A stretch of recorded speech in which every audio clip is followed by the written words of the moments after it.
Vous m'entendez ? Bon, bienvenue à ces rencontres d'Hippocrate.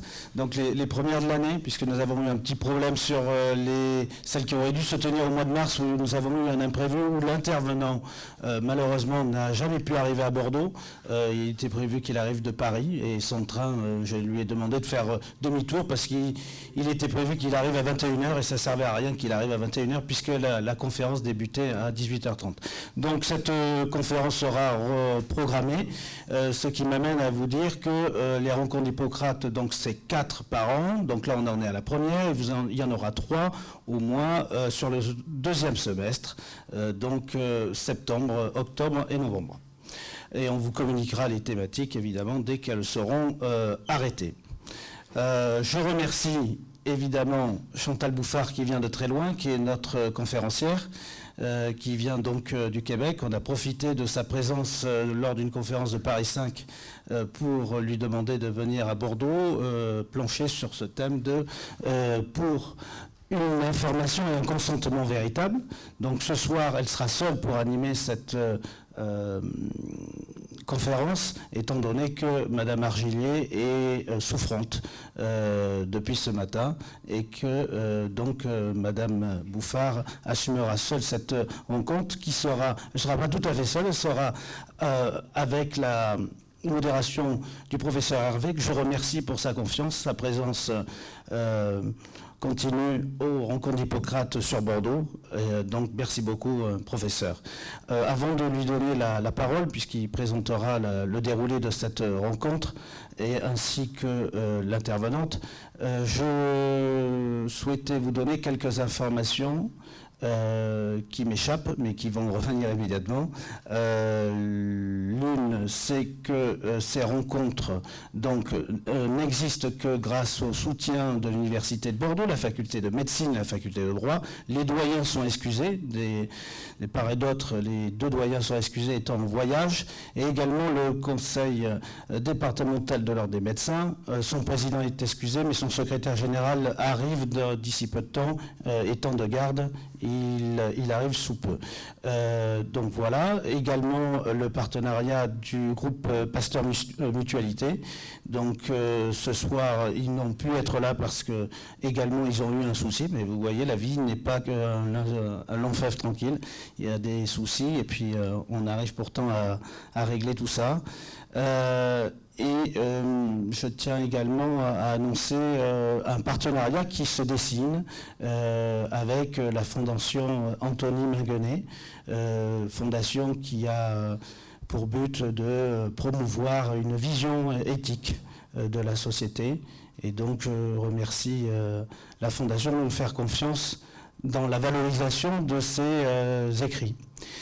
Donc ces rencontres seront valorisées par écrit, mais également oralement. Vous pouvez les retrouver au sein du site des études hospitalières, rubrique événements, et sous chaque événement, vous retrouvez les rencontres, et là vous retrouverez la conférence in extenso qui est intégrée dans sur le site. Voilà, écoutez, je vous remercie, je vais laisser la parole immédiatement au professeur Hervé. Merci beaucoup. Je remercie tout à fait les facultés que vous avez citées, ainsi que les partenaires. En fait, c'est une amie que je vous amène. Vous savez, ça fait maintenant 15 ans qu'on se connaît, même peut-être un peu plus. Je l'ai connue étudiante quand, dans un réseau entre le Québec et la France, nous avions décidé de réfléchir ensemble et dans un institut international que je dirige toujours, qui s'appelle l'IREB, Institut international de recherche biomédicale. Et elle est venue comme étudiante, et on a été tout à fait heureux, et depuis on ne se quitte plus, vous voyez, comme quoi. Mais il faut faire très attention aux femmes québécoises, je vous dirais franchement, parce qu'elles ne pensent pas comme les femmes françaises. Vous allez le voir d'ailleurs. C'est un compliment aussi, il ne faut pas croire, chacun dans la diversité peut exister. Absolument. Alors, je suis content qu'elle vienne, je dis pourquoi, parce que il y a un concept, il y a une notion qui s'appelle la littératie. Plus personne ne doit ignorer ce que c'est. La littératie, c'est quelque chose qui était assez difficile à concevoir. Pour ceux qui, nous, médecins, n'y a pas beaucoup de médecins, mais peut-être il y a des médecins là. Ah, quand même, c'est bien. Dans nos essais thérapeutiques, le gros problème, c'est de faire signer le consentement. Il faut être bien clair. Ce qui assure à la fois que la personne accepte son autonomie, du moins est tout à fait capable, de faire une signature qui soit responsable. Or, malheureusement, la littératie montre, certes au Canada, mais je pense que ça doit être pareil en France, qu'une personne sur deux n'a pas les qualités de compréhension pour signer, rentrez mesdames, pour signer en définitive un tel document. Non pas parce qu'elle n'est pas capable, la personne, de signer, mais tout simplement parce que la compréhension n'est pas évidente. Alors, on a essayé de manière psychologique de dire c'est parce que c'est difficile, il y a une confiance qui est telle au niveau du chercheur, au niveau du clinicien. Tous ces éléments sont tout à fait patents, ils existent bien entendu, mais si réellement il y a une recherche à avoir dans la compréhension de ce qui théoriquement confère la lutte contre le paternalisme qui existait auparavant et pour laquelle nous avons été énormément critiqués en France, et en particulier un certain nombre de disciplines, en particulier par les Québécois, bien entendu, avec le sacro-saint consentement libre, éclairé et express, et donc qui montre l'action responsable.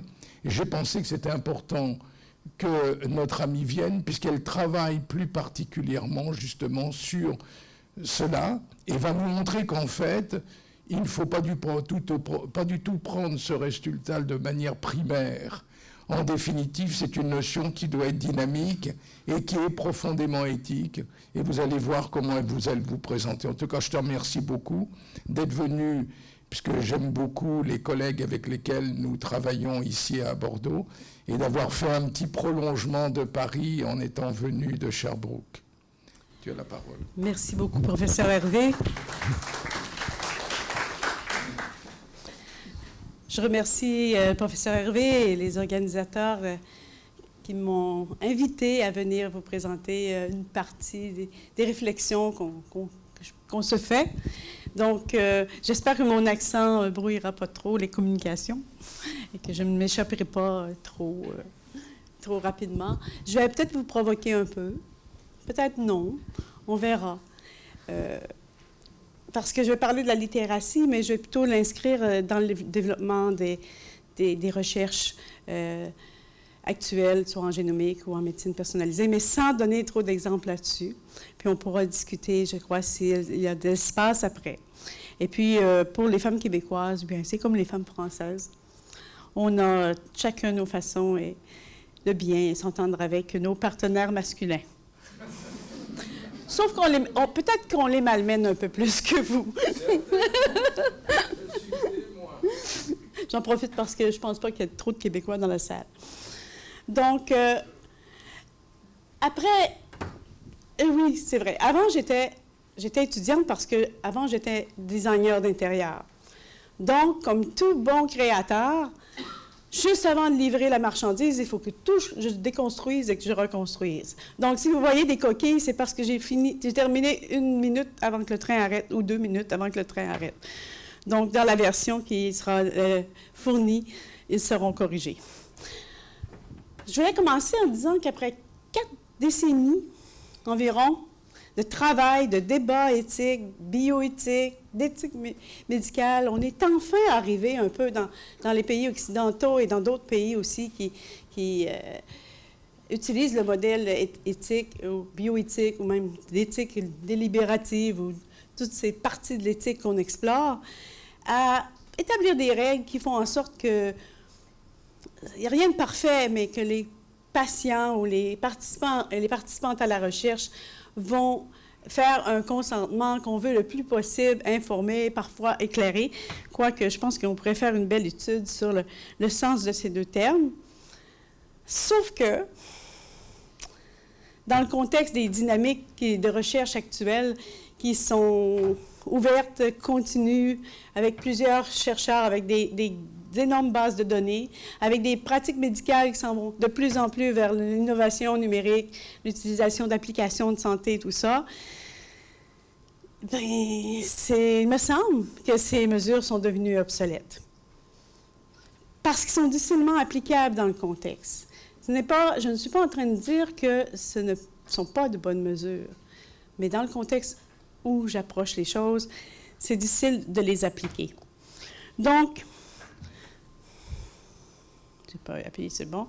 Avant de perdre nos acquis, puis avant de tomber dans des polémiques, je pense que par souci d'intégrité envers soi-même aussi, comme penseur, comme juriste, comme scientifique, il faut revoir nos acquis, bien les conserver, ne pas les évacuer, mais aussi, il faut réévaluer, excusez, je vais descendre ici parce que j'ai toujours peur de tomber, il faut aussi réévaluer la transférabilité des mesures éthiques actuelles ou traditionnelles qu'on a mis récemment en œuvre, conçues pour une médecine qui est réactive, puis qui s'est engagée surtout dans une lutte contre les maladies.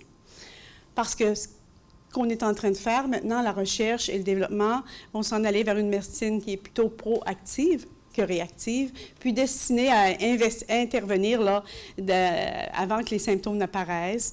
Donc, quand les gens sont en santé, avec des calculs de risque et tout ça. Donc, c'est des individus qui vont être interconnectés dans ce type de médecine-là. On est dans l'idéal, là. Je vais revenir sur la Terre tout à l'heure.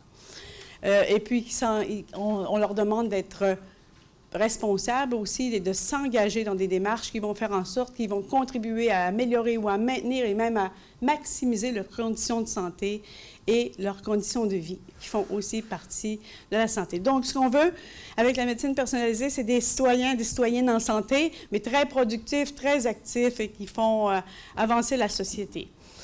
Donc, on est dans le paradigme de la médecine des 4 P. Donc, une médecine prédictive, préventive, personnalisée par la génomique et les données personnelles, comportementales, environnementales, etc., et participative. Ça, c'est la théorie. Alors, le plan, pour aborder toute cette question-là d'une façon quand même assez superficielle pour laisser la place aussi à la discussion, on va se poser quelques questions. Je me pose quelques questions à travers cette présentation. Quels sont les vecteurs de changement? Pourquoi que j'avance que c'est peut-être pas adapté, les mesures éthiques? Je ne parle pas des principes ou je ne parle pas des visions ou des idéaux éthiques. Mais par contre, les procédures ou les approches qu'on applique. Quels sont les lieux d'inadéquation? On va survoler ça. Et quels sont les besoins dans ce contexte-là, les approches qu'on pourrait peut-être développer? Quels sont les obstacles aussi à l'applicabilité d'une telle approche, l'approche dont je vais parler tout à l'heure, qui est le consentement dynamique. Merci. Et puis compléter avec peut-être un petit retour sur nos propres vulnérabilités à nous. Donc, quels sont les vecteurs de changement? Au début, je vais peut-être aller d'une façon énumérative, mais avant, les participants à la recherche étaient appelés à participer à un projet de recherche avec un ou une équipe de chercheurs pour une problématique particulière. Aujourd'hui, avec surtout les approches de génétique, les approches d'épigénétique et beaucoup d'approches médicales qui ont rapport avec ces biotechnologies, on va les inviter à participer à des infrastructures de recherche qui vont comporter plusieurs méthodes et plusieurs problématiques de recherche. C'était déjà difficile avec une, mais là, une fois qu'on donne nos informations dans des grandes banques de données, bien, ils sont accessibles ou la médecine personnalisée et nos approches, nos développements en recherche, c'est ce qu'ils veulent, c'est qu'ils soient open source, qu'ils soient accessibles à tous les chercheurs. Un accès collectif aux données aussi, comme je viens de dire, où plusieurs chercheurs vont utiliser les mêmes banques de données ou des biobanques pour des projets différents. Une qualité et une variété d'informations sans précédent. Des données personnalisées qui font qu'on est maintenant capable, avec les outils numériques, de collecter, de stocker, d'analyser, puis de partager. Ça, moi, je me rappelle, ça ne fait pas si longtemps, parce que je suis une vieille jeune chercheur, c'est une seconde carrière. on faisait encore les analyses avec des catégories à la main sur des cartons et on servait de l'ordinateur seulement pour écrire nos résultats. Ça ne fait pas si longtemps que ça, c'est dans les années 90. Donc, ça a beaucoup, beaucoup amélioré au niveau des analyses, même sémiotiques, des données. Les modes de collecte de données ont changé aussi. Avant, on y allait direct, par questionnaire, par entrevue, par prise de sang, et peu importe. Mais aujourd'hui, avec les réseaux sociaux, étant donné que des types de données qu'on veut recueillir, parce que je parlais de médecine personnalisée, je devrais peut-être préciser avant que la médecine personnalisée et tout le versant épigénétique et tout, va faire en sorte que il n'y a pas seulement mes données biologiques ou biochimiques qui vont informer sur ma santé ou bien sur mes pronostics de santé ou de maladie. Ça va être aussi mon comportement, mes relations avec l'épigénétique, ça va être même les interactions interpersonnelles. Alors, mon niveau de vie, l'endroit où je vis, mon degré d'éducation, et tout ça, ça va faire partie de méga données qui vont être récoltées d'une façon, quand je dis passive, c'est par exemple à partir de Facebook, à partir des endroits où on achète des produits, à partir de toutes les données qu'on accepte de partager avec Google, avec Amazon, avec toutes ces compagnies et ces entreprises. Oups. Qu'est-ce qu'on fait avec ce message? Est-ce que je le ferme? Je ne suis pas très PC. Bon. Donc, puis aussi toutes les... Je ne sais pas, est-ce qu'il y en a qui ont le iPhone 7 ici? Est-ce qu'il vous dit, peut-être que vous auriez, pas comme ça, mais en d'autres mots, est-ce que vous auriez besoin de l'application sommeil? Parce que ça fait peut-être une nuit que vous ne dormez pas, parce que vous travaillez, ou que ça fait peut-être 3, 4, 5 jours que vous ne dormez pas beaucoup. Moi, je l'ai regardé, j'ai dit, j'ai assez de ma mère.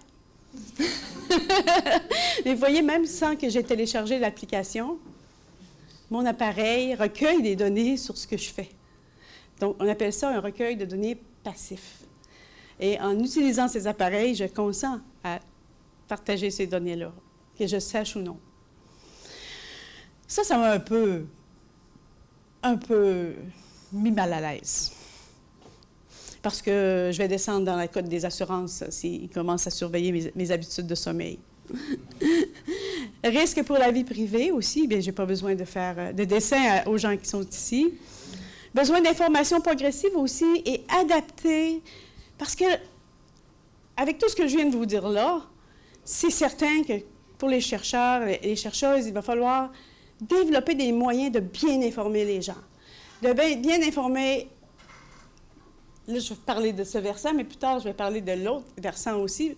Là, je parle de c'est nous qui va les informer, pour qu'ils puissent avoir le plus possible d'un consentement que l'on voudrait soit informé ou soit éclairé. Donc, il faut que ce soit des méthodes qui vont être capables de suivre le développement de la recherche que l'on fait ou que les groupes de chercheurs font. La médecine des 4P aussi, c'est pas pour tout le monde. Parce que ça demande, on va le voir tout à l'heure, ça demande un citoyen participatif, autonome, qui va contribuer activement à la gestion des informations qui le concernent, toutes les informations dont je vous ai parlé tout à l'heure. Puis, il va participer au processus décisionnel sur les actions à prendre pour améliorer et entretenir sa santé. Donc, on est devant des défis intéressants. C'est sûr qu'on peut être contre, on peut être pour, mais on est devant un fait. Et ce fait-là, on ne le maîtrise pas, à moins de tout laisser nos technologies. Mais je pense qu'on est un peu trop addict ou habitué, ou qu'on a transformé nos habitudes de travail pour tout abandonner. Sinon, bien, on ne se posera pas ces questions-là, on va fonctionner autrement. Mais je pense que ce n'est pas d'avoir peur ou craindre, mais c'est d'être conscient de ce qu'on fait, puis des choix que nous-mêmes et que les décideurs, les influenceurs, comme vous êtes dans les universités, vont prendre par rapport à ces nouvelles technologies. Quelles sont... Là, j'ai dit que c'était obsolète tout à l'heure. J'avais dit peut-être obsolète. J'ai décidé d'enlever le peut-être pour provoquer un petit peu. Mais quels sont les lieux d'inadéquation? on va parler un petit peu rapidement de consentement, de confidentialité, de suivi et de retrait. C'est sûr que c'est une synthèse, je n'ai pas fait d'une façon exhaustive là, toutes les catégories qui peuvent aller avec chaque thème. Mais pour les besoins du thème ce soir, j'ai sorti les principaux.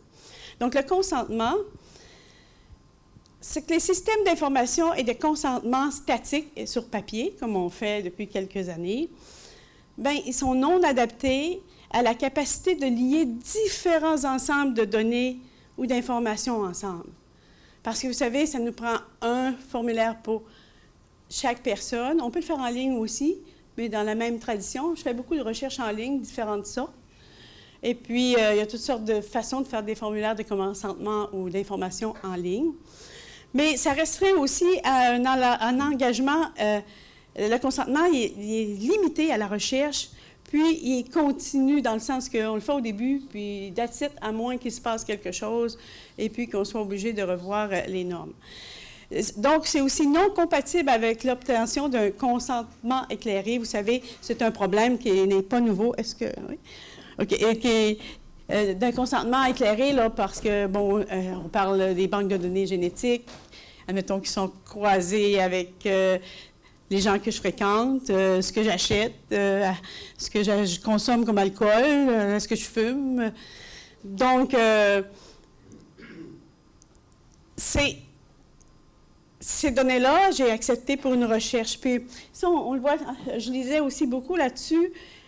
Je vais peut-être accepter de faire une recherche sur le tabagisme. Je ne fume pas, là, mais j'ai déjà fumé, amplement. Une recherche sur le tabagisme, mais peut-être que je ne ferai pas une recherche sur le burn-out ou sur la dépression. Parce que c'est ce qu'on se rend compte. Même si les gens sont très, très ouverts en France, mais au Québec en particulier, une belle relation avec les chercheurs, mais quand ça concerne certains types de maladies, comme les maladies qui touchent aux maladies mentales ou qui touchent à la sexualité ou toutes les classes de discrimination qu'on peut trouver, les gens sont un petit peu réticents à accepter. Donc, mais là, on a toute ma banque de données, je consens à quoi? Donc, s'il y a 50 000 chercheurs qui veulent faire 50 000 recherches avec mes données partout dans le monde, je ne ferai pas 50 000 formulaires de consentement différents. Parce qu'on sait que, je ne sais pas comment c'est ici, mais d'un établissement à l'autre, nous, de santé, chaque comité d'éthique, même s'il y a des règles de base, ont leurs nuances et leurs particularités. La confidentialité aussi. Les méthodes traditionnelles, bien, sont inefficaces dans le contexte des big data et des données partagées.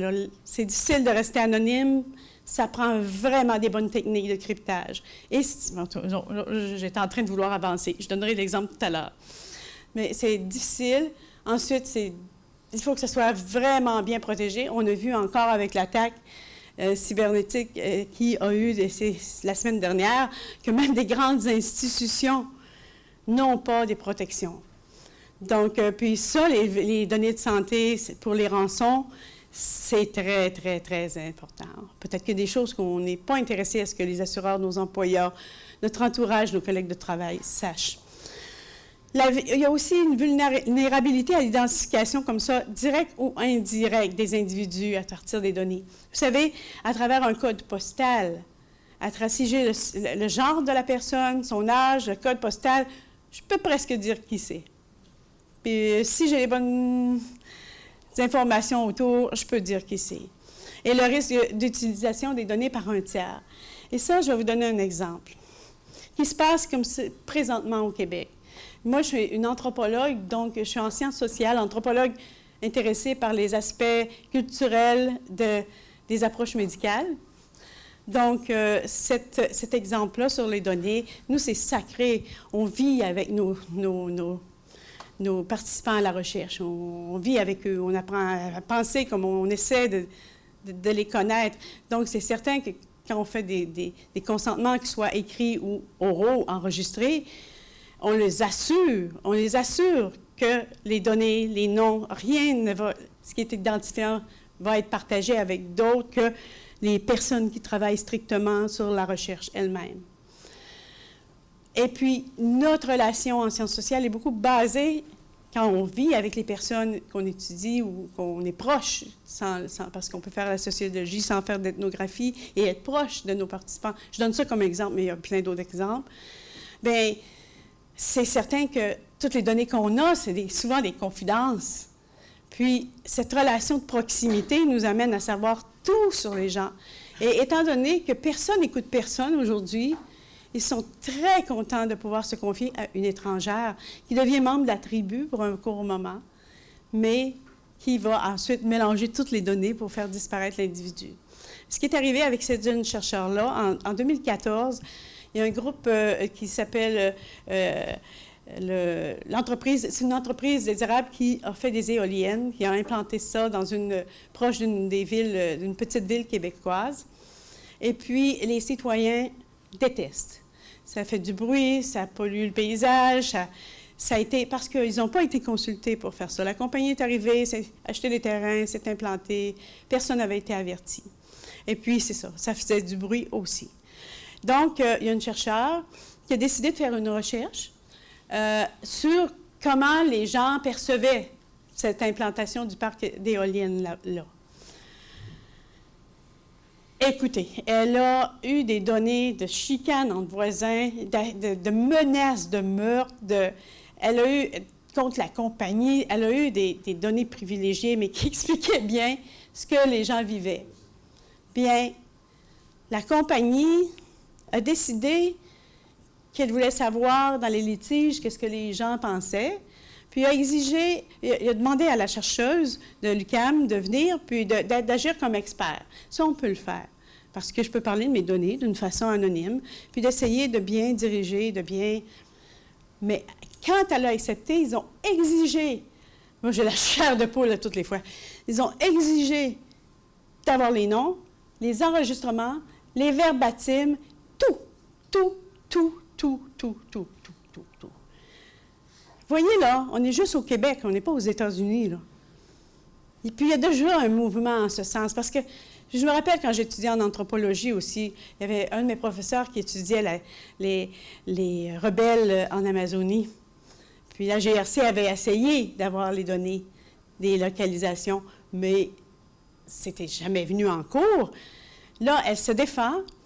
Puis le scientifique en chef du Québec a fini par appuyer, puis elle a l'appui de l'UQAM maintenant, pour essayer. Mais vous voyez, je ne parle même pas de big data, là. Je parle de petites données confidentielles. Et puis là, une compagnie décide, elle aurait très bien pu, la compagnie, avoir les résultats comme les autres, mais ce n'est pas ça qu'elle veut. Les données, les enregistrements, les noms.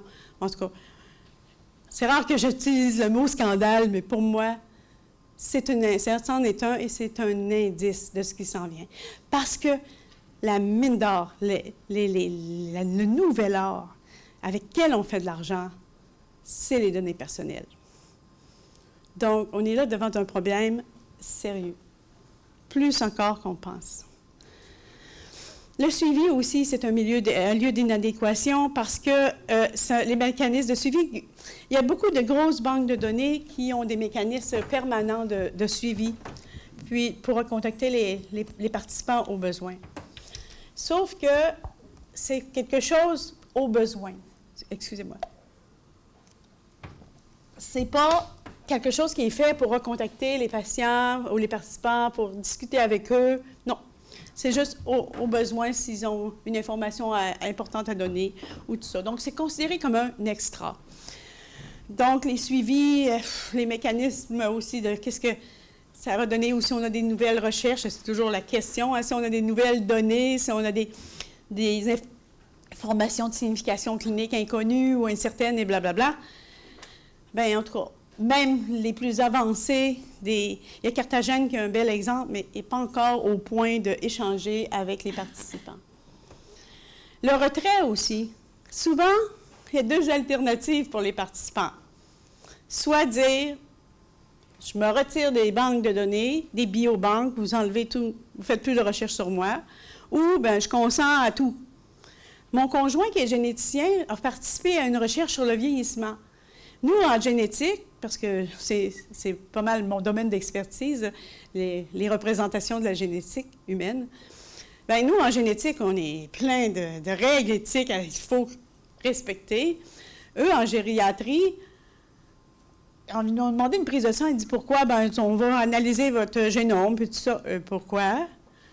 Non, sans règles. Vous voyez, on est quand même au Québec dans un milieu hospitalier, sensibilisé. Mais les compagnies qui réussissent à avoir des consentements pour ça. Mais si les gens n'avaient pas été informés de ça, bon, une prise de sang, OK, c'est pour ma santé. Vous voyez, il y a un gap d'information là qui est important. Quels sont les besoins? Oh, là, je pourrais vous garder 45 heures, mais je pense qu'on va en regarder quelques-uns. Donc, c'est des approches qui vont viser à répondre à des nouvelles exigences éthiques dans un contexte de circulation des données personnalisées.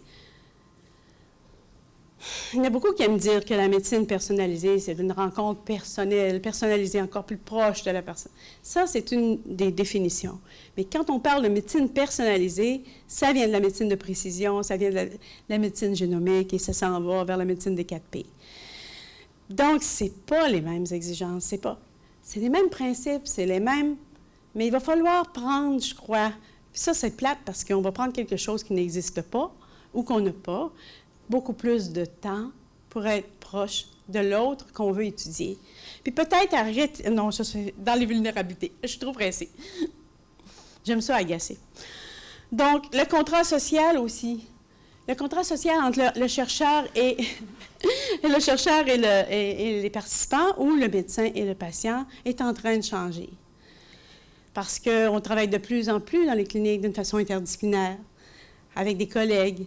Donc, c'est plus la relation intime médecin-patient, ou parfois oui, mais en général. Et si les données sont accessibles et informatisées, bien, ce ne sera pas pire que toutes les données que j'ai vues dans des classeurs, dans des corridors d'hôpital partout au Québec, au Canada et en France. Mais c'est beaucoup plus facile de pirater une base de données que d'aller dans un corridor d'hôpital chercher des documents. Donc, il faut penser, là, les plus jeunes, là, c'est votre monde.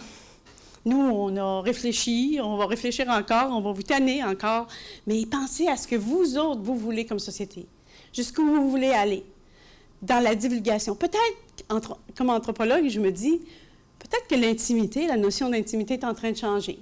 Il y a bien des sociétés où la notion d'intimité n'est pas la même que nous.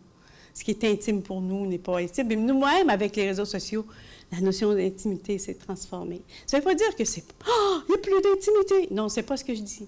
Elle est en train de se transformer, avec ses bons côtés et ses mauvais, comme tous les changements. Donc, il va falloir faire ça, regarder quel va être le contrat social. Le contrat social, est-ce que c'est « je prends tes données et je vais faire de la recherche pour faire bénéficier l'ensemble » ou « je prends tes données pour te faire bénéficier » ou « je prends un contrat de participation avec toi » et que je t'encourage, quand c'est possible, à être un patient expert. Je ne sais pas. Il y a encore beaucoup de belles idées qui ne sont pas toujours applicables à 100%. Mais ça, je pense que c'est le lot de toutes les idées. Donc, équité, accès à Internet aussi, c'est bien beau tout ça, mais l'accès à Internet... Puis là, il paraît que les personnes âgées ont plus de difficultés, mais j'ai oublié de mettre les données. C'est hallucinant, les personnes âgées, quand on leur montre comment faire, ils sont très actifs sur les réseaux sociaux, sur Internet, sur Skype, sur les jeux en ligne, avec d'autres partenaires. Donc, je pense que tant qu'on est capable d'apprendre, l'âge va amener des variantes dans la façon de l'apprentissage. Je pense qu'on peut y arriver. Quelles approches développer? J'ai oublié tout à l'heure le mot consentement dynamique, mais ça m'arrive souvent d'oublier des mots. Donc, ça, c'est une des approches qui est intéressante à mon sens dans toutes les approches que j'ai regardées. On l'a fait un peu sans savoir que c'était ça, mais là, on a tout un champ de développement à faire. On peut bricoler à partir de cette idée ou à partir de d'autres, mais je pense que ça peut paraître des défis, mais c'est aussi des c'est la même traduction, là, mais c'est aussi un beau défi de de voir à plus que 2 dimensions dans la relation du consentement. Donc, le consentement dynamique, c'est quoi? Rapidement, c'est une interface. Bon, là, on s'en va dans le domaine de l'univers numérique, par exemple. C'est une interface de communication personnalisée qui va permettre d'accroître l'engagement des participants, des participantes dans une activité clinique et de recherche. Donc, ça suppose là, une interaction avec les médecins ou avec les chercheurs. Une initiative qui place les patients et les participants à la recherche au centre de la prise de décision. On a presque terminé une recherche au Québec que j'aimerais bien faire en France sur les adolescents atteints de neurofibromatose de type 1. Et puis, quand on a commencé à faire de la recherche en ligne avec eux, parce qu'ils ont souvent des déficits d'attention, donc le fait d'être chez eux, dans leur chambre ou dans un environnement avec un questionnaire, interview, qui peuvent commencer, arrêter quand ils veulent, tout le monde nous a dit non, ils ne seront pas capables. Et en plus, notre questionnaire, il y a 50 questions presque toutes ouvertes. Ils font tout. Ils nous disent c'est long, mais on ne voit pas quelles questions qu'on pourrait enlever. Donc, puis on l'avait pré-testé, puis on l'a conçu avec les gens. Mais ce qui ressort, là, puis ce qui a été le plus intéressant, un peu perturbant aussi, des fois, on ne prend pas les gens des États-Unis comme c'est là, parce qu'on s'est limité au Canada. Il y avait des gens des États-Unis qui nous disaient, des jeunes, moi, je suis découragée, je suis déprimée, je ne sais pas où aller, je n'ai pas de clinique. On avait des collègues, ou si on n'en avait pas, on demandait à nos collègues quels étaient les collègues. Il y a eu une interaction, il y a eu on n'a pas fait les psychologues parce qu'on a justement prévu des gens qui sont psychologues pour pouvoir, ou travailleuses sociales pour pouvoir. Vous allez dire, c'est pas simple, là, ou c'est beaucoup de travail, mais c'est pas des chiffres que j'avais en avant de moi. Puis il n'y en a pas eu tant que ça. Il y a eu des échanges. Les jeunes nous ont dit, parce qu'on leur demandait, c'est quoi que vous amélioriez? Qu'est-ce que vous n'avez pas aimé? Qu'est-ce qu'on n'a pas exploré? Puis en même temps, ça nous permettait de voir s'ils avaient lu le formulaire, parce qu'on leur demandait leur collaboration sur ce qui était dit là. Donc, vous voyez, c'est sûr que ça prend plus de temps, ça prend plus de ressources, mais c'est pas mal enrichissant. J'ai très hâte qu'on publie ces données-là, de ces beaux jeunes-là. Donc, il y a des bénéfices aussi. On place le patient au centre, mais il y a des bénéfices autant pour les chercheurs, les patients et la société. Donc, pour les patients, bien, dans une approche de contexte de consentement dynamique, à partir de son application, de son téléphone, de son ordinateur, ou peu importe, ou même ça peut être des terminaux dans les hôpitaux, bien, le participant ou même le médecin peut modifier les coordonnées. On va parler des participants, modifier les coordonnées selon leur choix. Puis, là, j'ai plein d'images que je n'ai pas mis, mais allez sur Apple Research Kit. Vous allez voir qu'il y a plein d'universités. Si j'ai je sais pas moi, j'ai la maladie de Crohn, j'ai envie de participer à une recherche, je m'en vais cliquer là, et ils ont des procédures de consentement très rigoureuses, parce qu'ils ne voulaient pas se faire attraper, mais vraiment, ils sont rigoureuses. Donc, ça veut dire que moi, je peux avoir, je ne l'ai pas fait, là, mais je vous donne un exemple, je peux avoir des alertes sur tous les chercheurs qui vont faire des recherches, qui vont être abonnés à ça, sur la maladie de Crohn. Puis aussitôt qu'ils vont avoir des données sur moi, bien, en plus de ça, je vais avoir des demandes, des offres de participation. Puis là, c'est moi qui vais décider.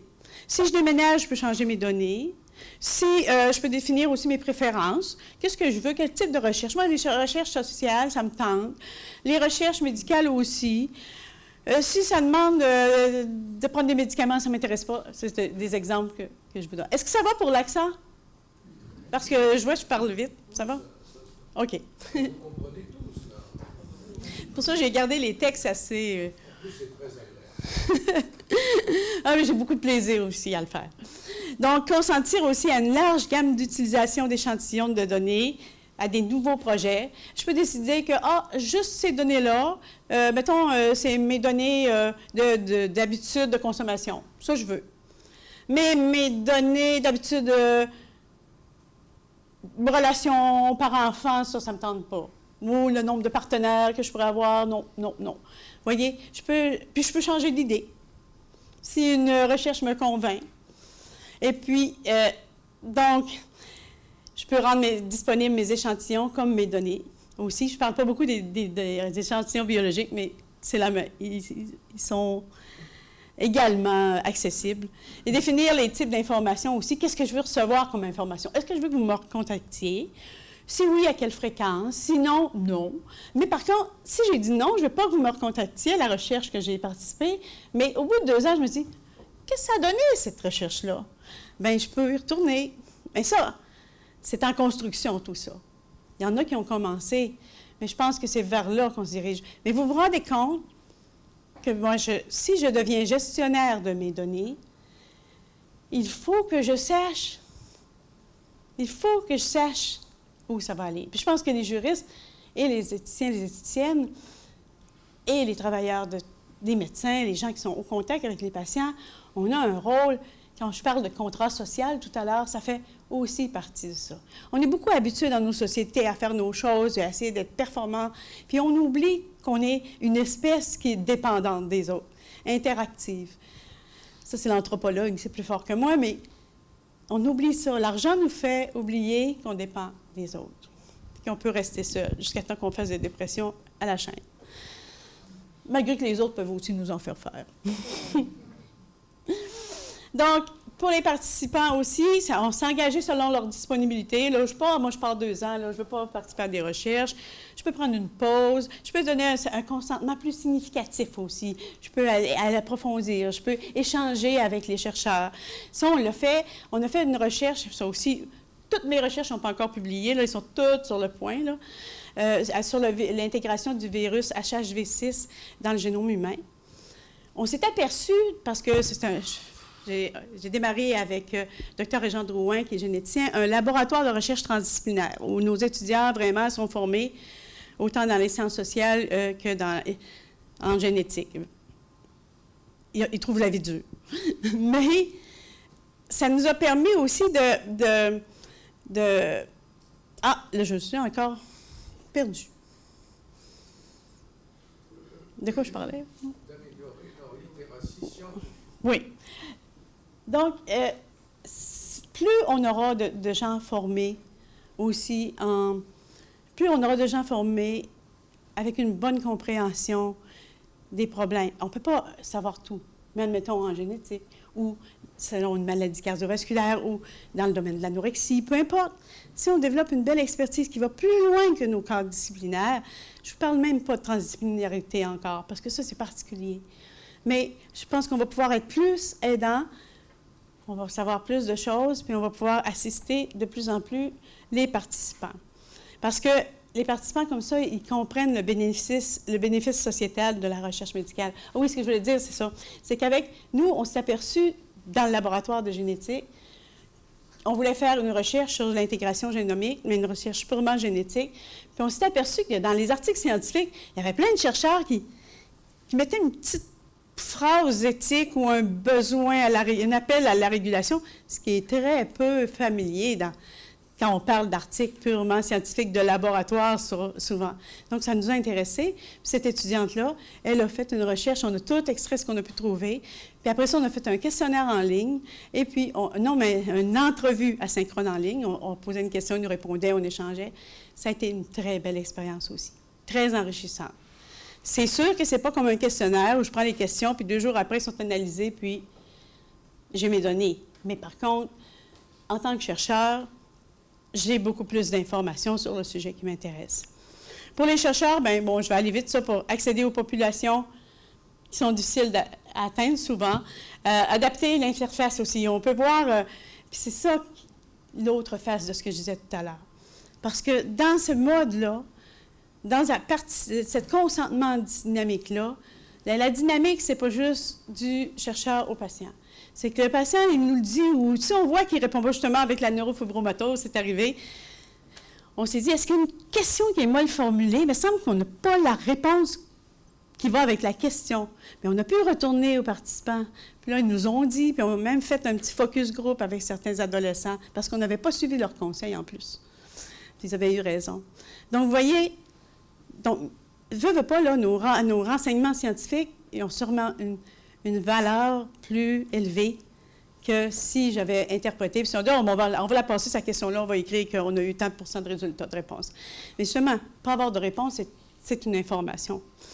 Donc, c'est de s'adapter à ce qu'ils ont besoin, puis de faire de l'information. Puis on est obligés, nous autres, au Québec, je ne sais pas ici, mais de faire de la dissémination de nos résultats. C'est-à-dire retourner vers le sujet de recherche. En anthropologie, on le faisait, mais pour leur présenter les résultats. Puis s'ils ne sont pas d'accord, ou si on a fait une mésinterprétation, ou s'ils sont tous surpris d'avoir un résultat biomédical comme ça, bien, on pourra leur répondre ou aller chercher des... Bon, voyez-vous, je parlais de contrat social, voyez-vous la dynamique qui change, le partenariat. Puis vous savez, même si quelqu'un n'a pas un gros degré d'instruction, je pense que moyen, si on n'est pas habile, il y a des gens qui sont habiles pour transférer les connaissances. Donc, ça demande de changer toutes nos approches. Ça va demander des sous, ça va demander des efforts, ça va demander de nous déplacer nos petits terrains confortables. Mais je pense qu'au bout de ça, là, il y a vraiment, vraiment un univers fascinant à explorer. Donc, pour les chercheurs aussi, ça va fournir des informations accessibles. Apprendre à vulgariser. Mais c'est comme je dis ici, il y a tout le temps quelqu'un dans une équipe qui est mieux que les autres pour vulgariser. On peut l'envoyer faire une petite formation aussi là-dessus. On ne peut plus travailler tout seul. On ne peut plus faire de la recherche tout seul. Il faut être plusieurs personnes ensemble. Parce que si on veut faire tout seul, on n'y arrive pas. Réduire les coûts de la recherche aussi à long terme. Sur le coût, il y a de l'investissement, mais après, ça réduit beaucoup les coûts.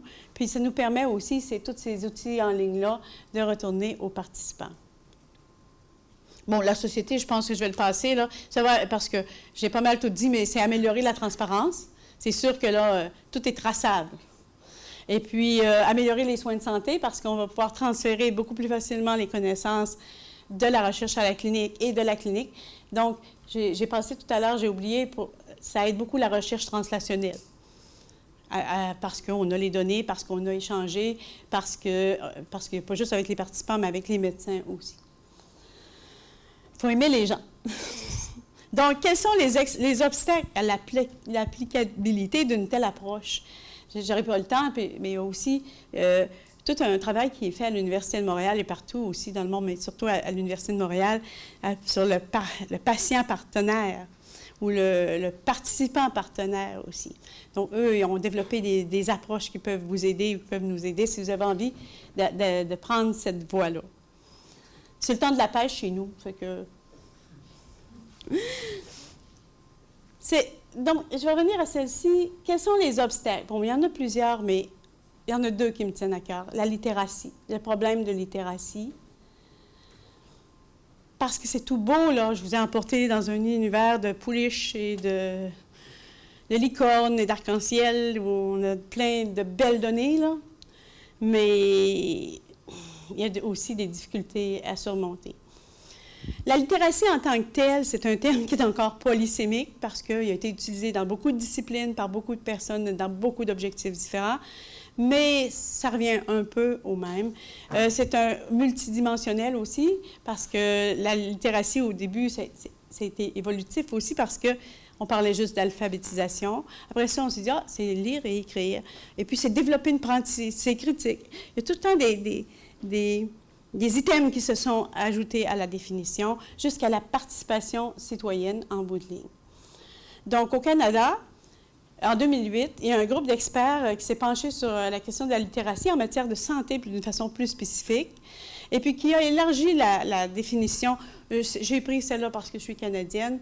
Elle, l'OMS, est tout aussi bonne. Ça dépend de l'utilisation ou de qu'est-ce qu'on veut explorer à travers la littératie. Là, dans le domaine de la santé, c'est la capacité de trouver, de comprendre, d'évaluer et de communiquer l'information de manière à promouvoir, maintenir, améliorer la santé dans divers milieux et cours de vie. Je vais vous donner quelques exemples.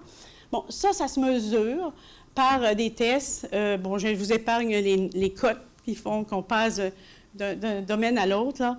Mais les deux premières étapes de la littératie, c'est le niveau inférieur et le niveau faible, très faible et faible. les personnes qui sont dans cette catégorie-là éprouvent des grandes difficultés à lire et puis, ou des difficultés à lire.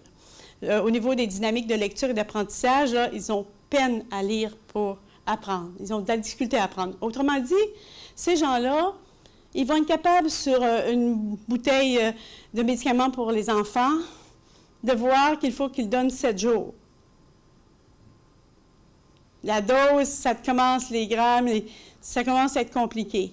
Et s'il faut donner plusieurs fois par jour, ça, puis encore là, on ne lira pas sur la nourriture, parce que la nourriture fait aussi partie de nos conditions de santé. On ne pourra pas lire nécessairement qu'est-ce que contiennent les aliments et même juste les lire. Le deuxième niveau, c'est relative facilité à lire. Bon, ces gens-là arrivent à lire pour apprendre.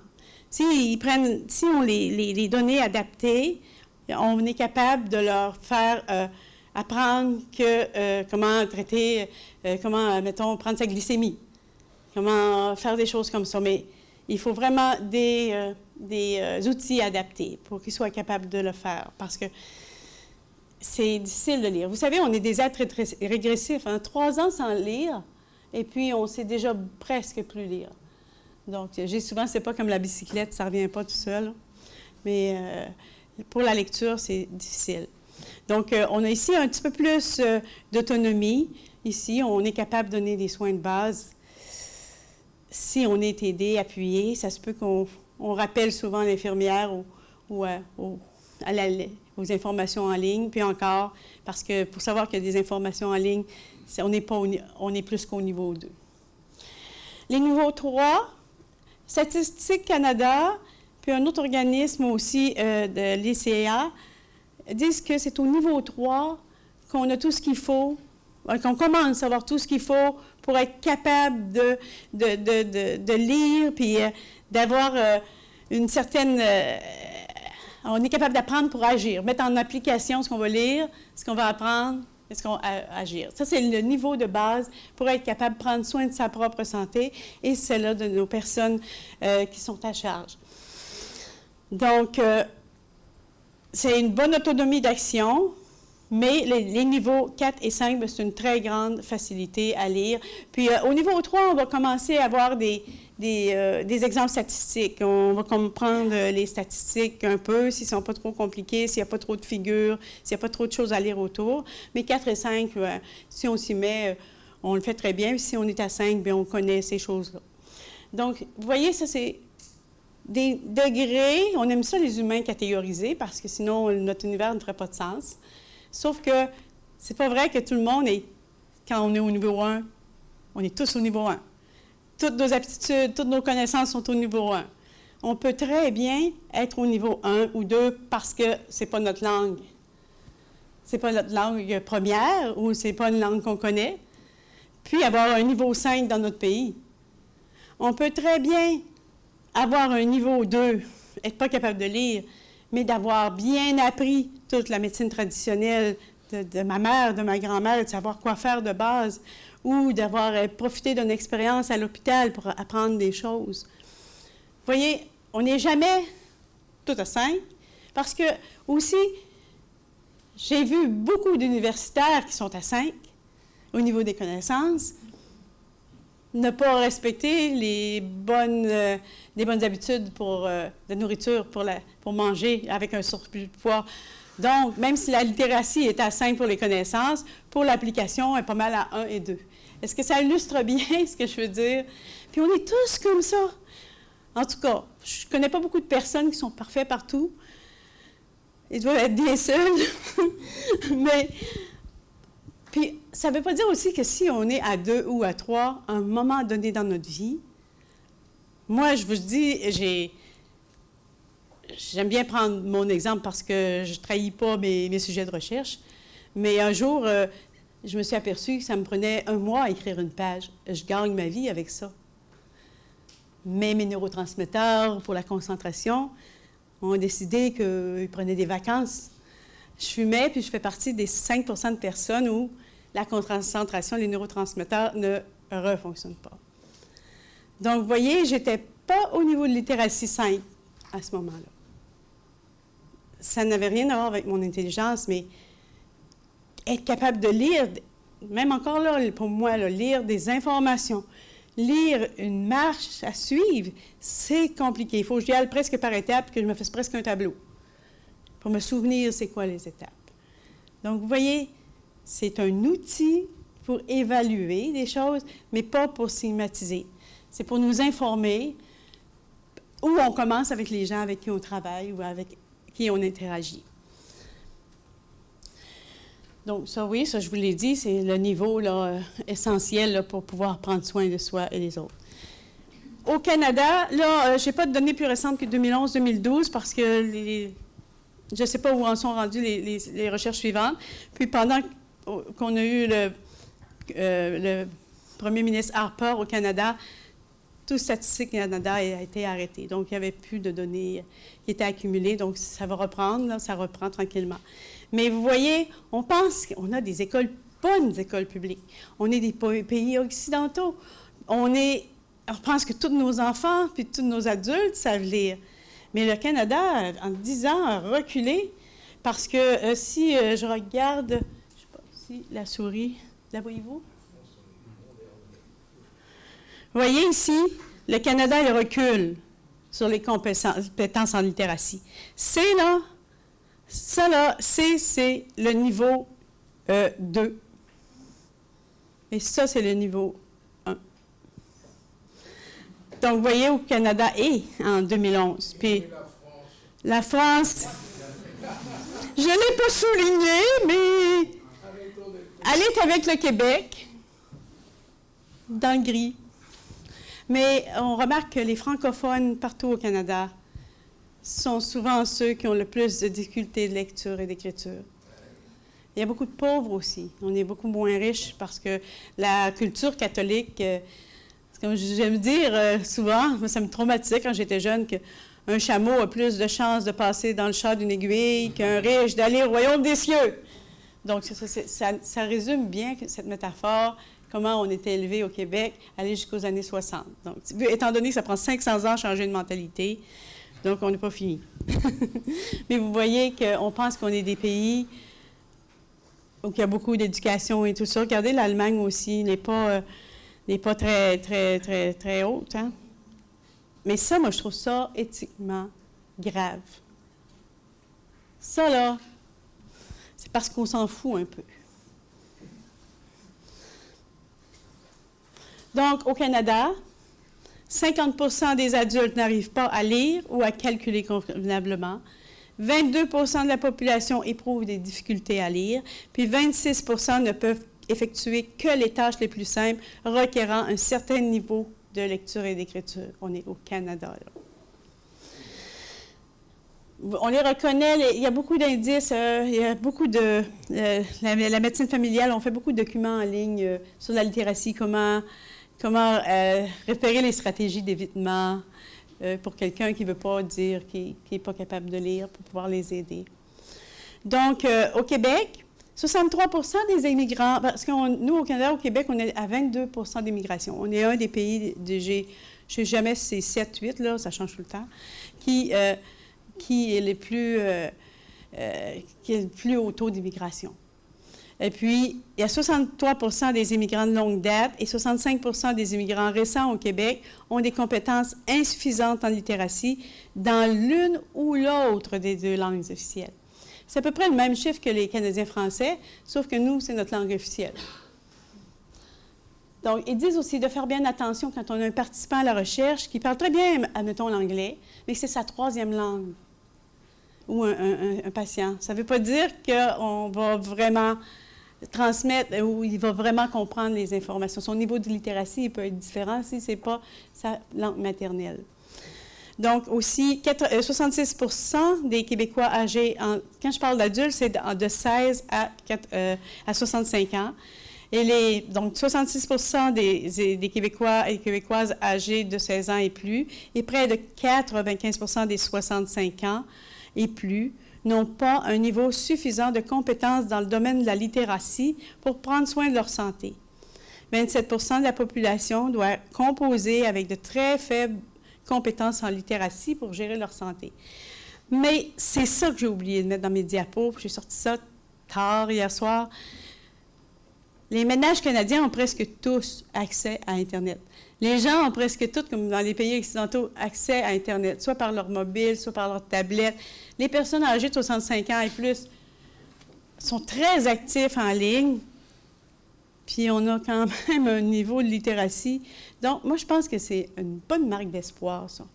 Donc, c'est pas parce qu'on a un niveau de littératie bas qu'on n'est pas capable d'utiliser ou apprendre à réfléchir ou à analyser d'une autre façon.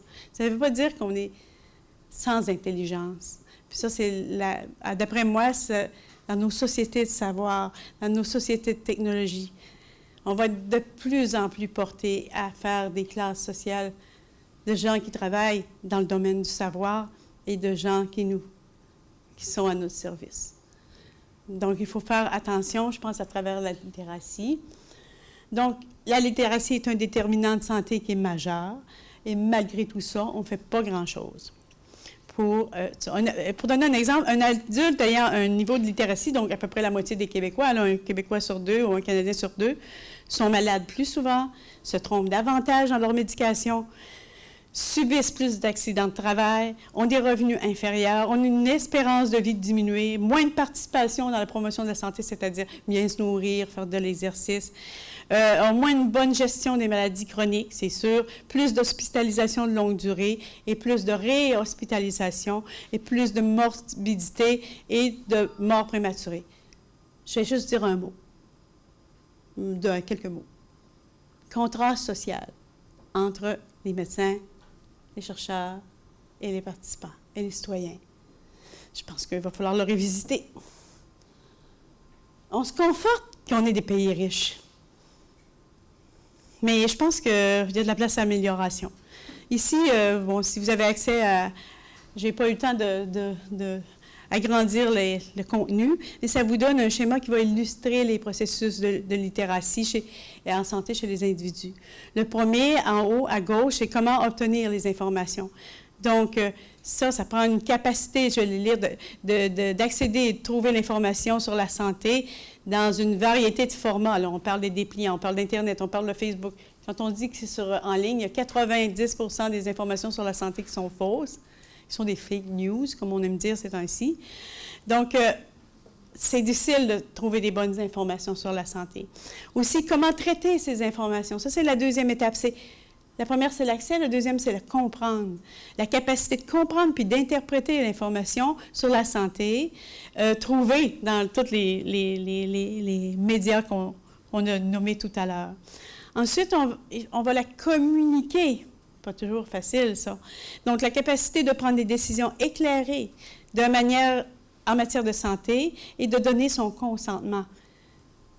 Il faut avoir d'abord accès et il faut avoir compris ce qui se passe. Pas juste, ben nous, notre recherche, on fait ça.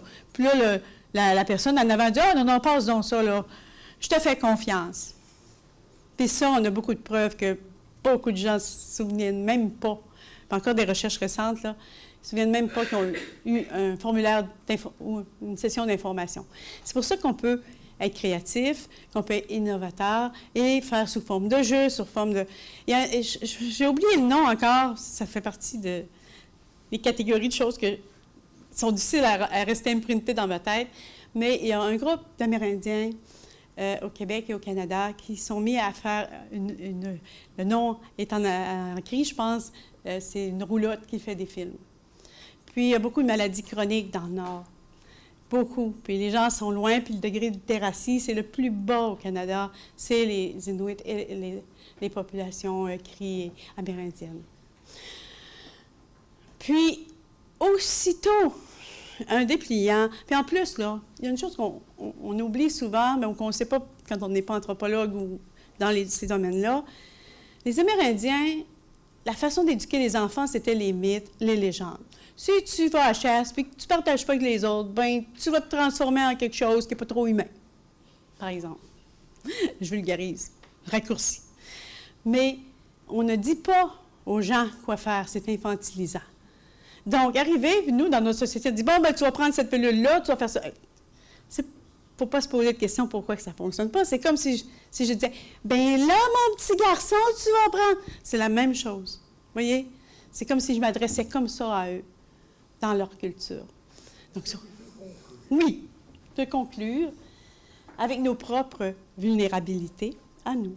Parce que la littératie, c'est pas juste de savoir lire A, B, C, D et les instructions, c'est de savoir lire l'autre aussi. Savoir, c'est pour ça que j'ai parlé un peu des Amérindiens ou des Inuits. Considérés, parce que, regarde, on aime ça, promener des nuages. C'est notre plus belle vulnérabilité. On y prend plaisir au domaine intellectuel.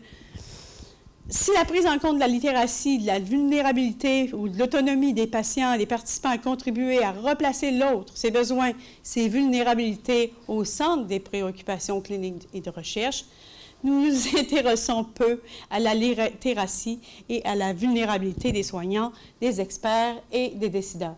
Vulnérabilité économique, vulnérabilité aux compagnies, vulnérabilité à la technologie, vulnérabilité aux connaissances, et j'en passe, je pense que vous êtes capable de faire la liste vous-même. C'est-à-dire à l'autre que l'on est soi-même, s'intéresser parce que la personne, on l'a mesuré, on l'a évalué, tel niveau de littératie, je dois faire ci, je dois faire ça, mais je suis un autre pour elle aussi, cette personne-là. Alors, quel type d'autre je veux être pour elle? Le paternalisme ou la maternalisme? On n'en parle pas beaucoup, mais elle existe. Oui, oui, oui, oui. Tu vas faire ça. Donc, pour éviter aussi que c'est une condition essentielle pour éviter que ce soit une quête d'information juste d'un sens. Je vais t'expliquer pour que tu comprennes bien. On peut avoir les meilleures intentions du monde. Mais l'autre aussi a quelque chose à nous apprendre.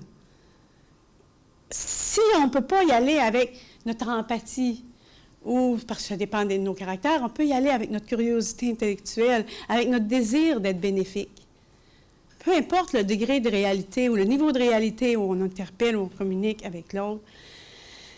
Bien, c'est sûr que je suis idéaliste, mais bon, c'est comme je dis, je sais que je ne peux pas changer le monde, mais il ne faut pas s'empêcher d'y croire. Il faut faire comme si. Puis je pense que si on peut aider une personne qui va, dans sa famille, aider d'autres personnes, je pense que ça vaut déjà la peine d'avoir fait quelque chose. Quelles sont nos connaissances de l'autre, de sa perception, de la santé? On parle beaucoup, là, c'est à la mode, des motivations du patient.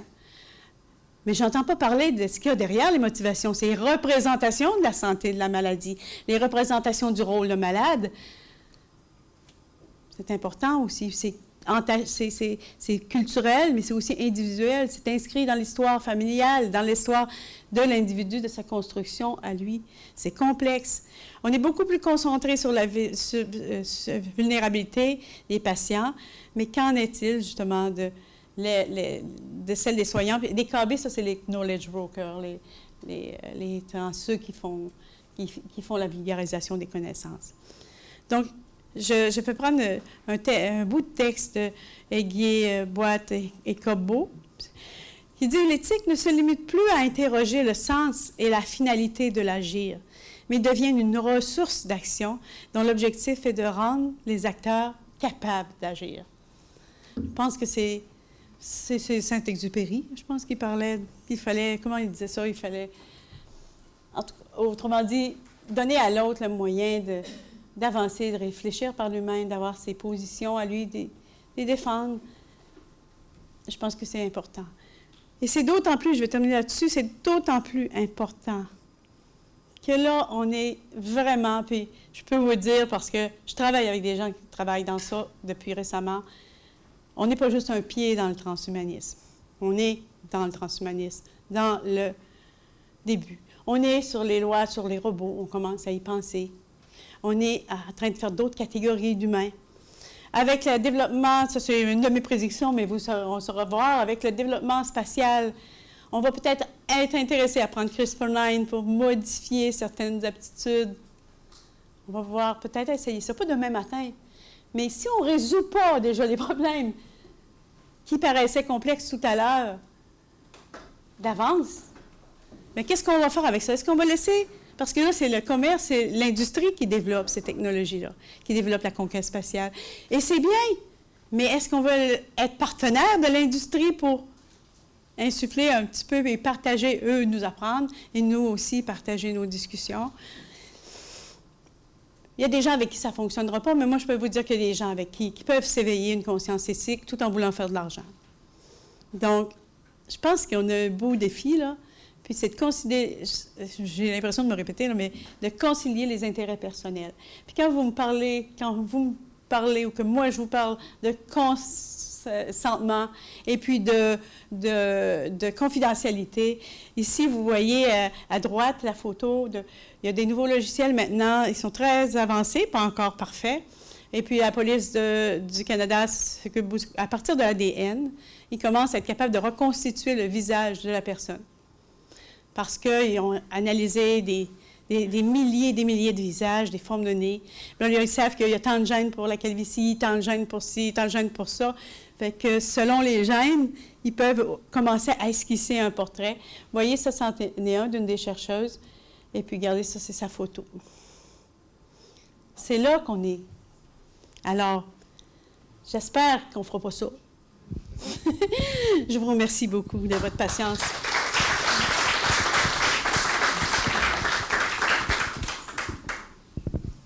Alors, ça a été un peu long, mais ça a été quand même extraordinairement, je dirais, intéressant, parce qu'en fait, c'est la médecine de demain dont on parle là.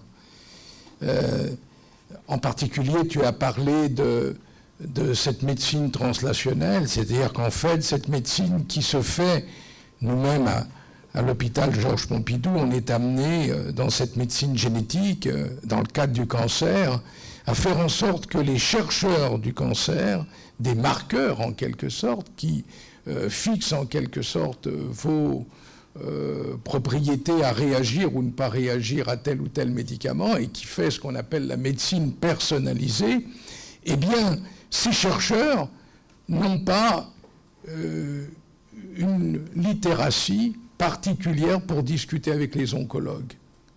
Et de la même manière, les oncologues, comment peuvent-ils parler aux malades, aux patients, d'éléments que bien souvent ils n'ont pas compris, que les chercheurs avec lesquels ils ne communiquaient pas, ne leur avaient pas dit, ou avec une difficulté en définitive de compréhension. Donc là, on se rend compte qu'avec la médecine personnalisée, la médecine des 4P dont vous a parlé là, c'est toute la médecine, en fait, des maladies chroniques. Or, les maladies chroniques, vous le savez, c'est l'avenir de la médecine, avec le vieillissement de la médecine, avec l'augmentation, la longévité.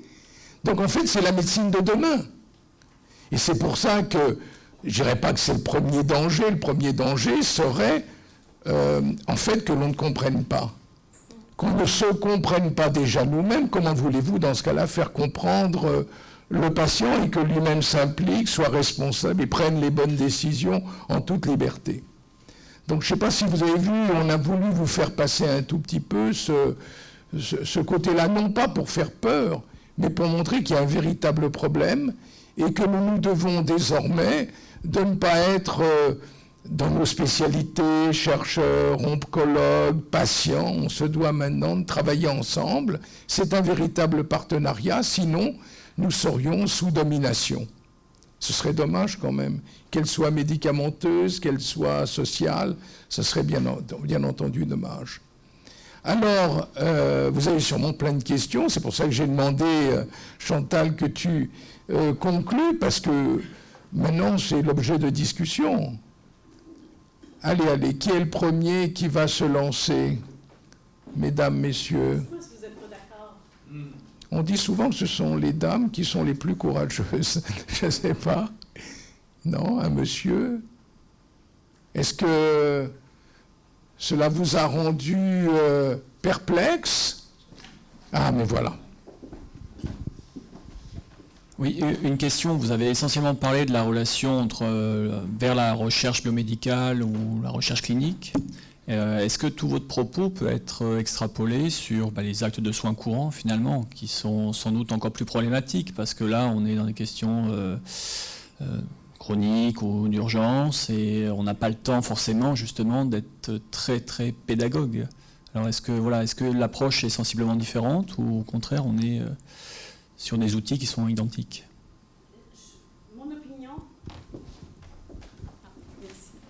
Mon opinion, c'est que l'approche peut être identique, sauf qu'il faut vraiment arrêter de croire qu'on peut tout faire tout seul.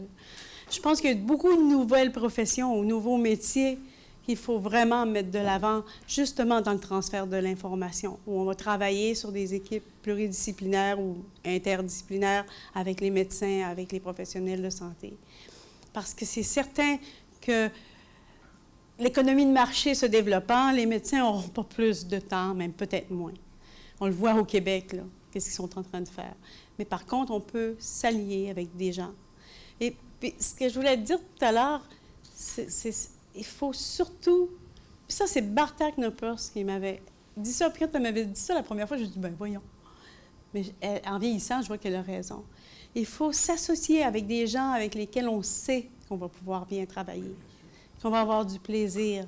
Sinon, on va passer notre temps... On peut s'ostiner, c'est agréable. De ne pas être d'accord, oui, mais ça prend des gens qui sont capables d'avoir un respect entre eux. Ça ne veut pas dire que si ça ne va pas avec un groupe, que ça peut aller avec un autre, mais... C'est tellement vrai ce que tu dis, ma grande, que les économistes, et je me tourne vers les économistes, ont bien montré qu'en définitive, maintenant, la tarification en l'activité n'était pas, a priori, la meilleure chose. Déjà parce que le fait de coter, en quelque sorte, ce temps d'information est, pour ainsi dire, nul.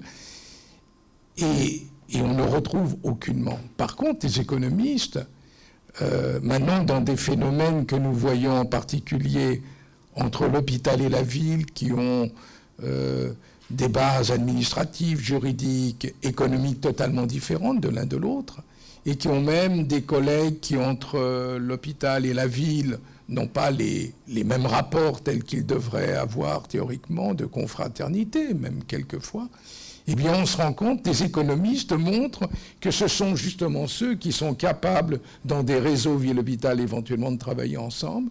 Quelquefois, c'est parce que ce sont les mêmes qui travaillent dans l'un et dans l'autre qui permettent, dans ce cas-là, de faire une rentabilité on ne peut mieux. C'est-à-dire comment la capacité de se comprendre, de s'entendre, de travailler en définitive, et peut-être de de se mettre à disposition. Paul Ricoeur a un très bon terme, c'est la sollicitude. La sollicitude qui permet d'avoir la responsabilité de l'un par rapport à l'autre vis-à-vis de ce que l'on essaye de faire comprendre et vis-à-vis d'une action qui serait commune. Et là, on se rend compte que les économistes ont tout à fait raison, Bartek Knopers a tout à fait raison. Maintenant, se pose le problème de la condition pour qu'une action soit faite, pour qu'une équipe travaille ensemble, pour que plusieurs équipes travaillent ensemble. Eh bien, ils essayent de voir par rapport à un certain nombre de questions, des questionnaires, les phénomènes de leadership, tous ces éléments sont énormément codifiés et prédisent en quelque sorte les équipes qui vont gagner de celles qui ne gagnent pas. Donc ça, c'est une réflexion aussi qu'on doit avoir parce que on a été habitué en fonction de nos diplômes, on a notre diplôme, on est, alors qu'en définitive, on doit être énormément interactif avec les autres. Il y a une intersubjectivité que souvent nous ne voyons pas et qui est importante. Une autre question ? Ah, très bien.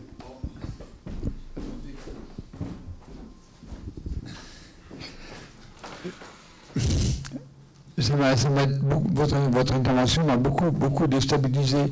Peut-être que j'ai mal compris. La loi française veut que le médecin donne une information loyale, lucide, etc.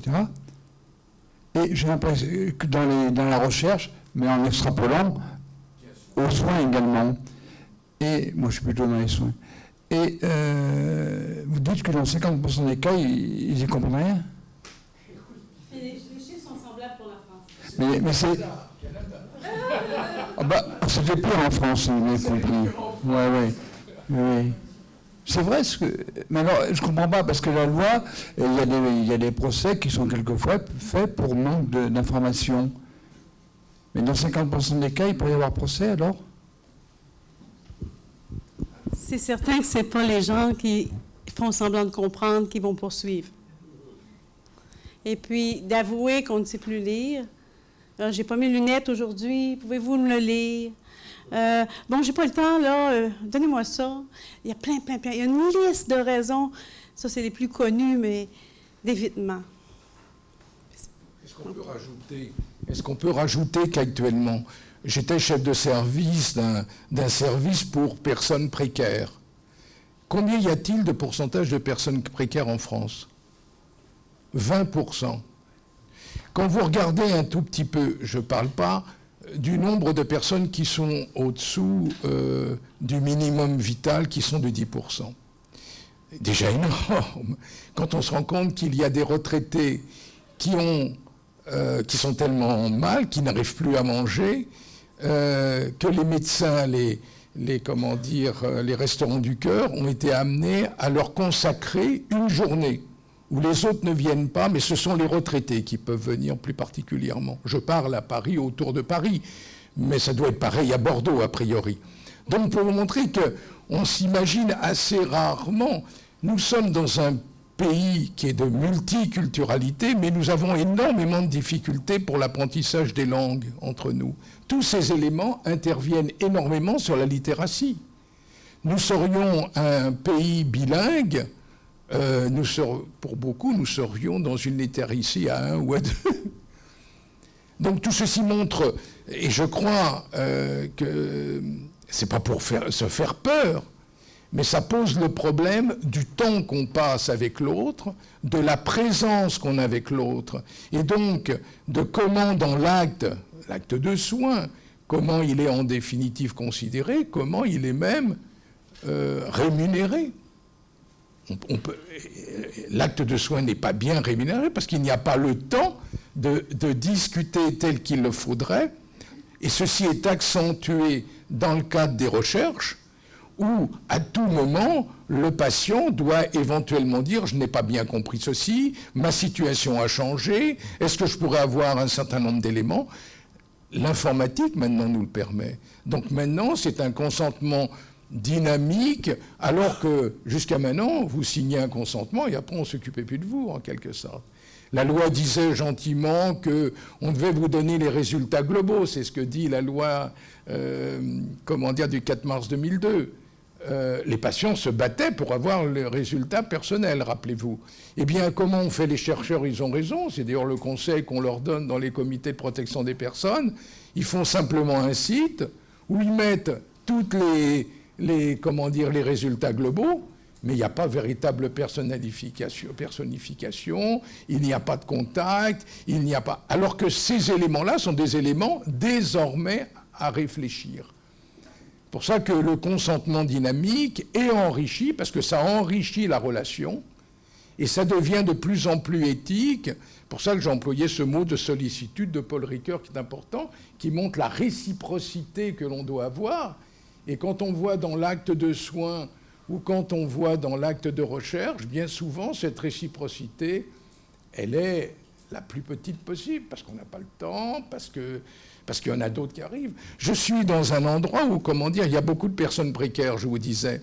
Eh bien, si vous mettez plus de 5 ou 10 minutes dans un cabinet libéral, ce sont des médecins de mon réseau Ville Hôpital qui m'en parlent, vous avez le patient qui est derrière avec toute la violence possible, qui frappe en disant « Docteur, vous avez bien terminé » et qui ouvre la porte.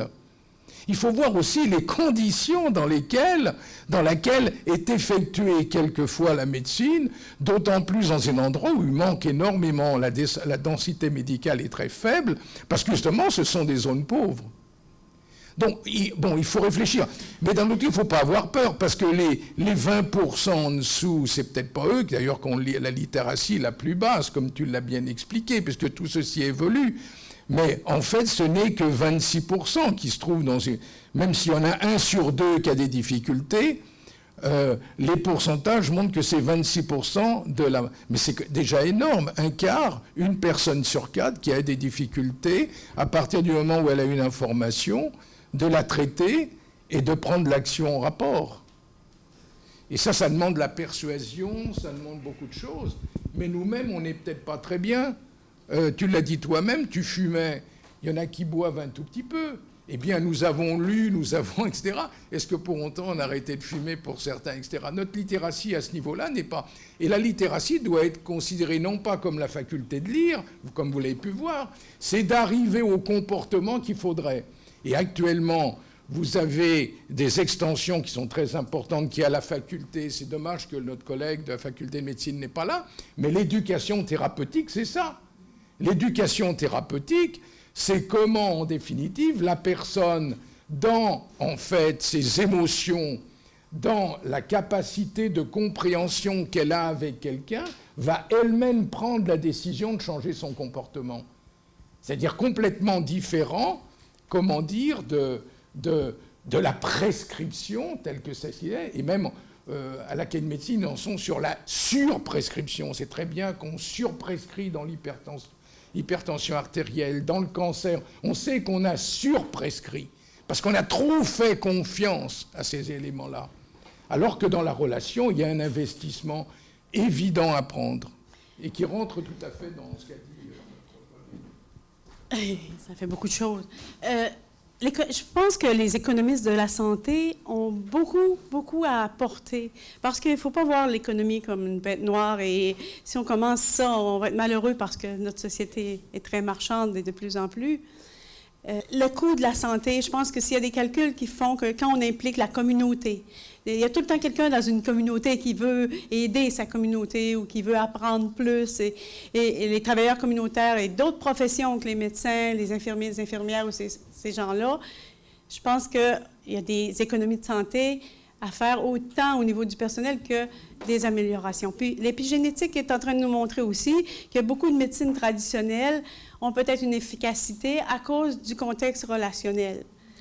Donc ça, au niveau du calcul, on ne sait pas encore comment le calculer au niveau d'économie de la santé, mais je pense que les économistes, j'ai entendu qu'il y en avait dans la salle, vraiment un beau rôle à prendre. Vous avez pris la parole. Très intéressant votre topo, madame. Les chiffres de littératie que vous donnez, qu'est-ce qu'on tentait de faire lire aux gens? Est-ce que c'était de la littérature, enfin des textes très courants, ou est-ce que c'était ces fameuses brochures, ces fameuses fiches qui sont largement distribuées par les différentes spécialités médicales, qui ne sont effectivement pas commentées? Sur quoi était dit la littératie? Est-ce que c'était sur du texte très général grand public, ou est-ce que c'était sur des textes de protocoles médicaux, etc.? Merci. C'est une belle question, puis c'est ça, j'ai pas assez... Je suis pas capable de m'arrêter, ça fait qu'il faut que j'en enlève tout le temps. Mais pour évaluer le premier niveau, il montrait une posologie très simple. Puis il demandait combien de jours donner le médicament. S'il réussissait à faire ça, c'était dans les premiers niveaux. C'était des tests comme ça. C'est pour ça qu'on avait invité Mme Argillier. Oui. Car Mme Argillier est la personne qui ayant travaillé dans un laboratoire pharmaceutique, s'est rendu compte en définitive, c'est le laboratoire lui-même qui s'est rendu compte que la lisibilité de ce que vous avez dans vos médicaments, des fiches, était imparfaite. Donc, elle s'est mise à son compte, elle est maintenant autour de Bordeaux, c'est pour cette raison qu'on l'avait invitée, on a fait une thèse avec elle, une thèse d'université. Eh bien, elle est devenue maintenant la référente de toutes les sociétés pharmaceutiques pour la lisibilité des notices des médicaments, ce qui montre qu'on en est à ce niveau 1 et 2. Comme vous dites vous-même, c'est quand même assez aberrant qu'on n'arrive pas à lire par rapport à un médicament, que l'on ne comprenne pas, on en arrive à ne pas comprendre ce que l'on doit faire suite à une prescription qui a pu être faite. Ouais. Et ça, on n'en est qu'au niveau 1 et 2, vous vous rendez bien compte. Donc la lisibilité est un élément fondamental. Il faut encore être capable de lire. En vieillissant, moi, j'ai besoin de mon iPhone pour agrandir l'image. Le deuxième niveau, et je vais finir avec ça parce que vous pouvez imaginer le reste, il demandait, il y avait plusieurs femmes de différentes grandeurs avec une pancarte avec un pourcentage dessus, une affiche avec un pourcentage dessus, puis c'était écrit, mis à part les Pays-Bas, quelles sont les femmes qui ont le moins de, je sais pas, je me souviens pas quoi. Donc, si tu étais capable d'identifier ça, de faire cette articulation-là, c'était le deuxième niveau. Et le troisième, ben là, c'était une statistique assez simple avec des histogrammes, des choses comme ça. Donc, c'est ce qu'ils avaient fait. Est-ce que...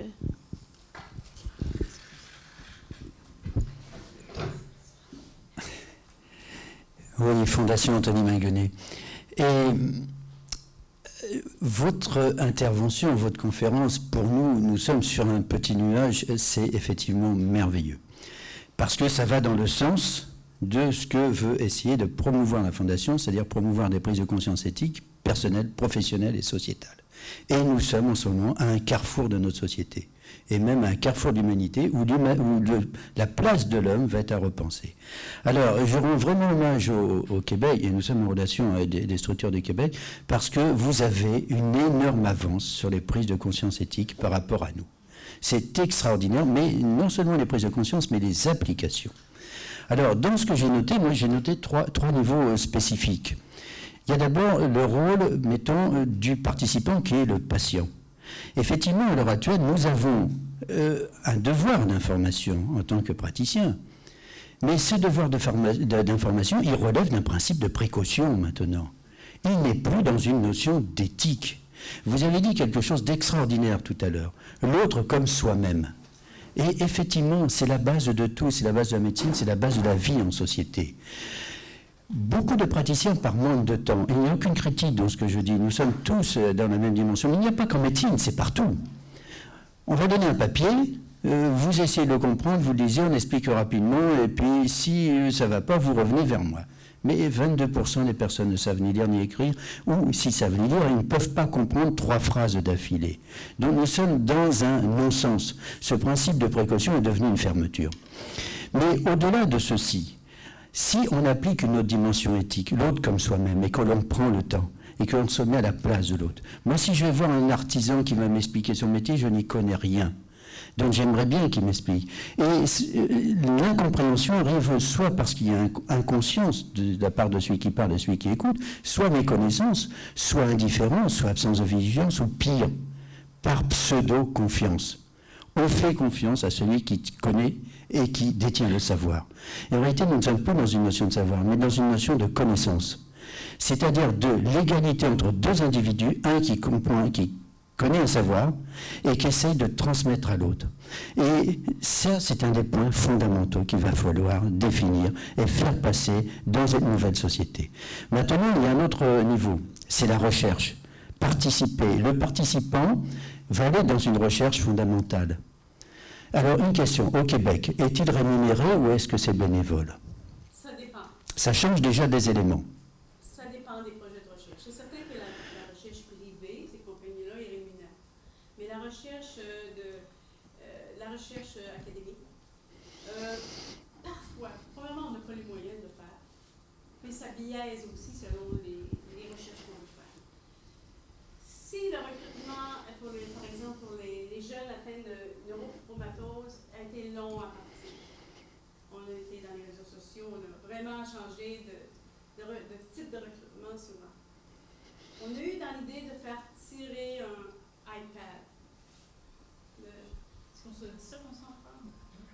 Donc, mais on a décidé que non. Parce qu'on trouvait ça un peu injuste. Mais si c'était un produit que je voulais évaluer, ça ne serait pas la recherche comme académique. Ça, je le comprends. Voilà. Mais j'ai un peu de difficulté, mais ça, c'est une position personnelle, mais c'est rare qu'on le fait. Pourquoi on n'a pas le choix pour le faire? Et c'est compliqué aussi quand on veut rémunérer. C'est une des réponses dont j'avais besoin, parce que si le participant est rémunéré, dans ce cas-là, il rentre dans un autre cas de contrat. C'est un contrat commercial. Donc la notion d'éthique n'est pas la même, et donc ces informations peuvent être diffusées puisqu'il accepte de les vendre et qu'elles deviennent publiques. Mais nous, dans ce qui nous intéresse, nous ne sommes pas dans cette dimension. Alors, vous avez abordé le futur de notre société, oui, ben oui. Et il y a encore pire, c'est que nous allons vers un système, vous l'avez dit, de médecine translationnelle. Nous avons maintenant des intelligences artificielles avec des lois sur la robotique. Et nous, on travaille dessus, on y participait, le Forum Montesquieu, justement, sur des lois de la robotique qui vont venir. Et dans ces lois de la robotique, avec des systèmes experts qui vont arriver automatiques, soit il n'y aura plus besoin d'un praticien pour donner des traitements ou des diagnostics de première intention, avec tous les risques que ça sous-entend, soit ce que l'on commence à voir, c'est que le praticien se fie à un système expert en perdant lui-même son esprit critique. Et vous avez dit, je pense, et c'est ça l'essentiel, il va falloir développer l'art de la transmission. Et développer cette notion d'esprit critique réciproque et de confiance réciproque et de pouvoir ouvrir justement cette dimension. Mais c'est un travail de fond. Alors, comment éveiller ces consciences?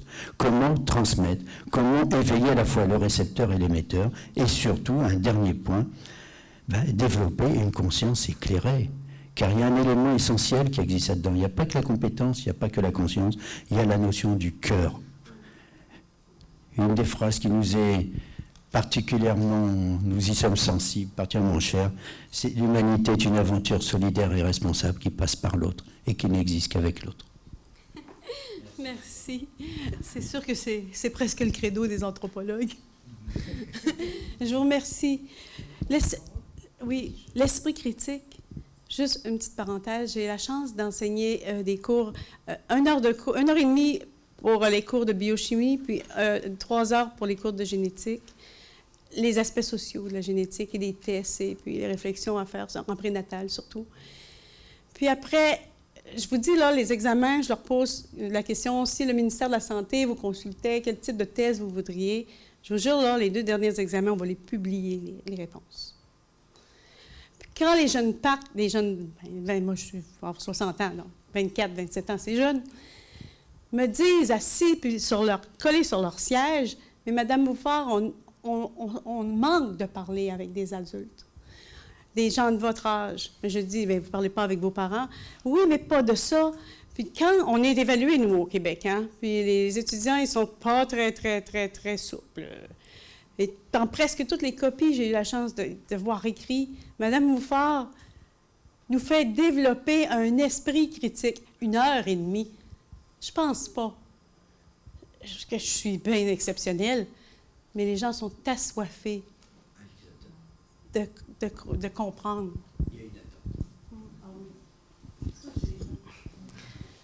Moi, je voulais juste pondérer un tout petit peu l'idéalisation de la relation médecin-malade. Je suis médecin moi-même, mais Sylvie Fessang, qui est anthropologue, je sais pas si, qui a beaucoup écrit sur l'information et justement comment on obtient le consentement d'un patient et comment on travaille la question du mensonge avec un patient.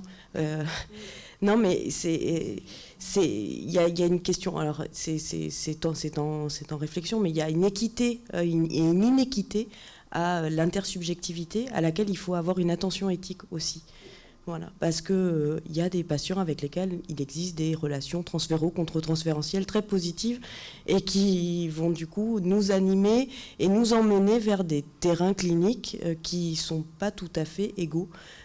Et c'est à risque aussi, hein, la médecine personnalisée, en ce sens qu'elle intègre le colloque singulier. C'est important ce que vous dites. Je connais bien, j'ai travaillé avec Sylvie Fessang. Mais comment dire, c'est quand même le basique en premier. C'est-à-dire on ne peut pas rester simplement sur le fait qu'il y a un certain nombre d'intersubjectivités qui vont être soit pervers, soit qui vont, etc. On ne peut pas le prendre comme base normale. C'est peut-être ça qu'on essaye de dire.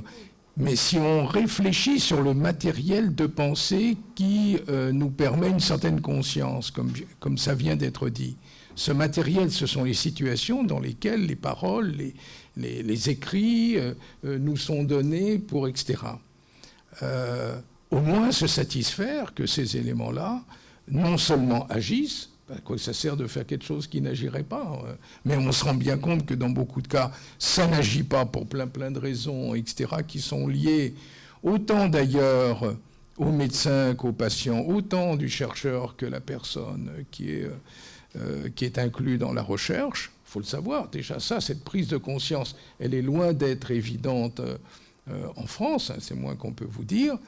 Alors après, qu'il puisse y avoir ce que vous dites là, oui, bien sûr.